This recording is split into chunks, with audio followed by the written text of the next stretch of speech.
শরীর খারাপ নিয়ে এত কাজ করা যাচ্ছে না, তাও মনের জোরে করে যাচ্ছি। ওদের খেতে দিয়ে দিলাম, এবার ঘর ঝাড়া, ঘর পোছা। দেখো চারিদিক দিয়ে মেলা। ও কাউয়া, ও কাউয়া রে, কাউয়া পরে আয়। অনেক চাল দিয়ে ফেলেছি। ওরে বাবা, কোথা থেকে ঝাঁকে ঝাঁকে ঝাঁকে ঝাঁকে ঝাঁকে ঝাঁকে উড়ে আসছে। দেখো ঘর ঝাড়বো, মশা এখানে এসে বসছে, এখানে এসে বসছে, মানে কি বলবো। 5 তলার উপরে এত মশা কি করে বুঝতে পারছি না। কারণ আমার তো সব কাজই করতে হবে, বোনের বাবা তো বসে আছে, আমি তো নোংরা ঘরে থাকতে পারি না। ঘর ঝাড় দেওয়া, ঘর পোছা। আর তোমরা যে বলছিলে শিবমকে ডাকো, এর উত্তর আমি পরে দিচ্ছি। একটু ঘর ছাড়বো। আমি এখানে কাজ করে করে মরছি, আর আমার কানের সামনে কি সব বলে যাচ্ছে। কখনো বলছে বুনো বদলা নিচ্ছে, আমরা মটন খেয়েছি তাই বুনো শরীর খারাপ করিয়ে দিয়েছে, কি সব শিক্ষিত হয়ে উল্টো পাল্টা বুনোর নামে দোষ দিচ্ছে। আবার কার বউ কার বর অন্যের বরের সাথে কী সব করেছে সেই সব দেখে এসছে ও। সেই বর রেগে গেছে কেন একজনের বউ আরেকজনের সাথে চলে গেছে শুতে, এই সব কী সব বলে যাচ্ছে কানের সামনে। মনে হয় মাথাটা বুড়োর গেছে, বুঝলে, মাথাটা ঘুরে গিয়ে মাথাটা পুরো খারাপ হয়ে গেছে। প্রচার সব হয়ে গেছে। ওই দেখো, যেটা পরে রোজ বাজারে যায়, যেটা পরে বেহোশ হয়ে পড়ে গেছিল, ঘামে চুপচুপে ভিজা নোংরা শার্টটা, ওটা পরে আবার পুজো দিচ্ছে, ওটা পরেই থাকবে। পুরুষ মানুষ একটু পরিষ্কার পরিচ্ছন্ন থাকলে শরীর মন ভালো থাকে।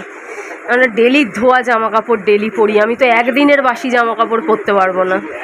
কি বলবো বলো, আমার বাবা দাদু ওরা বুড়ো বয়সেও কি পরিষ্কার দিনে 3-4 বার খালি চানই করে। এটা একটু গরম করি। মটন কিন্তু আমি আনতে বলিনি, ওর মাছ তিতো লাগছে, সব তিতো লাগছে। মুরগির মাংস বোনের বাবা খেতে চায় না, পাঁঠার মেয়েটা তাও একটু খেতে ভালোবাসে, ওর জন্য নিয়ে এসছে যে 2 দিন হয়ে যাবে। মাছ একদম তিতো লাগছে, আগের দিনের মাছ একদম খেতে পারেনি। আমারও তো সবচেয়ে বেশি তিতো আমার লেগেছে।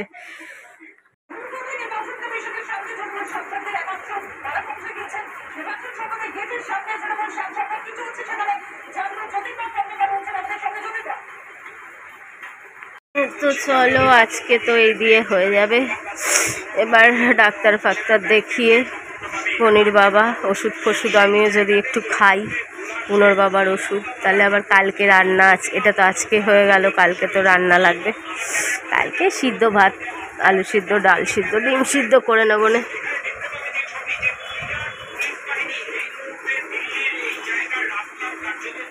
বন্ধুরা আবার কিরম জল জমে গেল, আবার হবে মশা।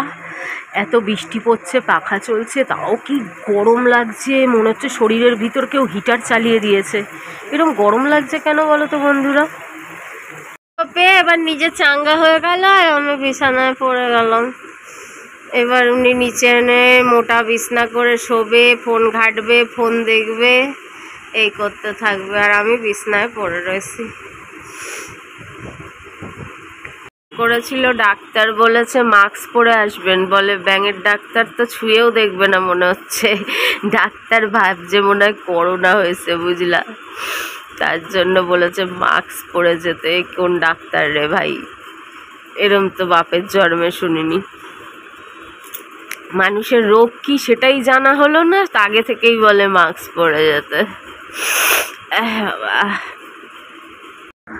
বুনোর বাবা আমায় বলছে যে তোর কি জ্বরটা একটু কমেছে। আমি একটা লাস্ট ওষুধ ছিল, গোটা ওষুধ খেয়েছি, আর বুনোর বাবা আজকে ওষুধ খায়নি। বলে দুপুরটা ভালো ছিলাম, এখন ঝাঁপিয়ে জ্বর আসছে। হ্যাঁ, তো ঝাঁপিয়ে জ্বরই আসছে। আমি বলি বুনোর বাবা তোর ভাষা, আমরা শরীর খারাপের মধ্যেও আবার একটু মজা করি, বুঝলে। আহা গো, ঝাঁপিয়ে জ্বর আইসে গো আমার ছেলেটার গো। এটা আমার দুদু বাচ্চা ছেলে, বুড়ো মানুষ, ছেলেটা চলে গেল, এই বুড়োটাকে আমার ঘাড়ে দিয়ে গেল দেখার জন্য, আবার দুজনের একসাথে অসুস্থ। যাবে ডাক্তারের কাছে যাবে, দে আমি চা করে দিই। দেখো আমার নিয়ে টানা হিচড়া বলে তুইও ডাক্তার দেখ। আমি ডাক্তার দেখাই না গো, আমি দেখাই না। তোর ওষুধ চুরি করে আমি খাবো, একই তো অসুখ। ওইভাবে হয়। তো ও ডাক্তার থোড়ি বলবে, ওর চাই দুটো লোকের দেখার দুটো ভিজিট। ডাক্তার এসব বলবে না, এসব আমার technique, ninja technique, ninja technique. দুরা বুনোর বাবা গেল ডাক্তারের কাছে, আমি তো গেলাম না। তোমরা বলছিলে, কেউ বলছিলে শিবমকে ডাকো, কেউ বলছিলে ছেলে মেয়ের কথা। দেখো আমি চাই না ওদের নিয়ে তোমরা নিন্দা চর্চা করো, আমার ভালো লাগে না। আমি হতে পারে ওদের থেকে দূরে থাকি। দেখো অঙ্কিতাকে তো কতবার আসতে বলেছি, কতবার বলেছি আমি ট্যাক্সি ভাড়া দিচ্ছি আয়। আগের বাড়িতে, জগৎপুরের বাড়িতে বলতাম না, কদিন পর পর চলে আসতো। সত্যি কথা বলতে মাঝের মধ্যে বিরক্তও লাগতো। বিরক্ত লাগতো অঙ্কিতার জন্য নয়, অঙ্কিতা আমার সন্তান, ও আমার কাছে 24 ঘন্টা থাকতে পারে, রোজ থাকতে পারে। 24 ঘন্টা মানে কি, 24 ঘন্টা থেকে চলে যাওয়ার কথা বলছি না, মানে সারা জীবন থাকতে পারে, 24 ঘন্টা করে থাকতে পারে। ওর জন্য খারাপ লাগতো না ও যে ওর বয়ফ্রেন্ডকে নিয়ে, তখন তো আর বিয়ে হয়নি, বয়ফ্রেন্ডকে নিয়ে 2 দিন পর পর চলে আসতো। আর প্রচুর খাটনি হতো ওইটুকুনি ঘরের মধ্যে। বুনো, আমি, অজিত, আবার 2জন, ওইটুকুনি ঘরে হয় নাকি 5 জন। জলের প্রবলেম হয়ে যেত, রান্না বাড়ি, এত এত রান্না, এত এত বাসন, একটা কাজে তো 2জনের একজনও হাত লাগাতো না, সব আমরা 2জন করতাম, একটুও হাত লাগাতো না, শুধু বসে থাকতো আর খেতো দিত আর ঘুমাতো, সিনেমা টিভি দেখতো, ঘুরতো ফিরতো। তো কখনো কখনো বিরক্তও লেগে যেত, আসতো 4-5 দিন করে থাকতো। কিন্তু বিয়ের পর থেকে ওদের যখন আরেকটা ঘর করে দিয়ে, একটা ঘরের মধ্যে আরেকটা ঘর করে দেওয়া হলো, রাজীব টাকা দিয়েছিল, তারপর ওই ঘরটা পাওয়ার পর ওরা আর আসতে চায় না। তখন ওই বাড়িতেও আসতে চাইতো না, আর এই নতুন বাড়িতেও আসতে চাইনি। কাউকে আমি বিরক্ত করতে চাই না, জানো তো। হ্যাঁ, আমার কাছে পয়সা যদি থাকে আমি সবার জন্য করব, না থাকলে করতে পারবো না। যেটুকুনি পারবো সেটুকুনি করব। কিন্তু আমি চাই না, আমি কোনোদিন না আশাও করি না অন্যের উপর। এরম বেঁচে আছি, যখন ঠাকুর তুলে নেবেন। কাউকে কষ্ট দিতেও চাই না, কারো হেল্পও চাই না। এইসব সব মায়া, বুঝলে, সবই মায়া, মায়ার খেল, আর কিচ্ছু না।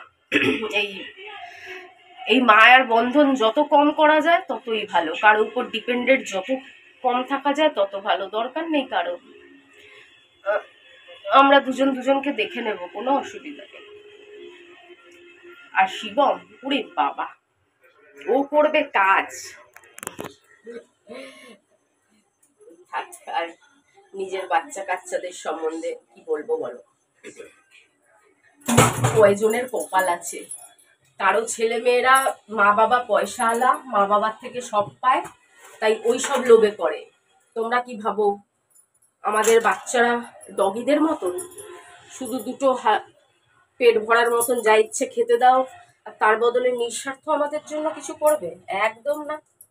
কেউ আছে পয়সার লোভে মা বাবার থেকে সব পায়, তাই